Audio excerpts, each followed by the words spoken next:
Interesting story there by Curie. To another story, the U.S. government now wants Rwanda to withdraw its troops from DRC and that the M23 rebel group lays down its arms. The United States has made it its business to bring peace to the Democratic Republic of Congo as it seeks to cash in on its minerals. U.S. President Donald Trump on Thursday, through his advisor on Africa, Masad Bulos, made it clear that he expects a swift resolution to the security crisis plaguing eastern DRC to make it possible for American private investors to move in.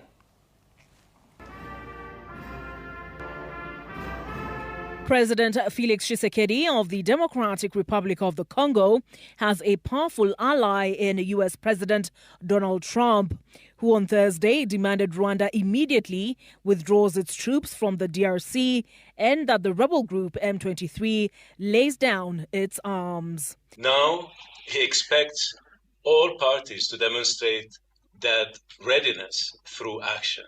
President Trump's advisor on African affairs, Masad Bulos, father-in-law to his daughter Tiffany, who met with President William Ruto earlier this month, announced in a press briefing on Thursday that the U.S. and Congo were pursuing a minerals deal. President Tshisekedi and I discussed a minerals deal. Of course, we need a more stable environment to achieve this objective.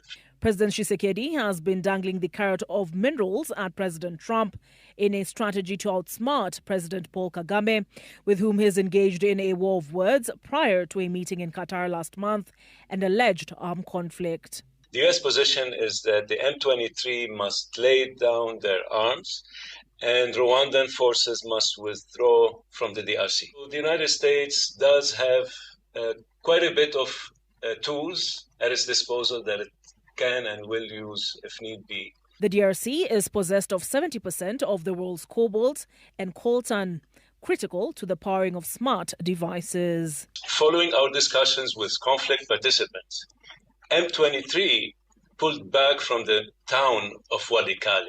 China, with whom the U.S. is currently engaged in a trade war, has been DRC's primary partner in minerals extraction, in infrastructure for minerals deals that go back to 2007.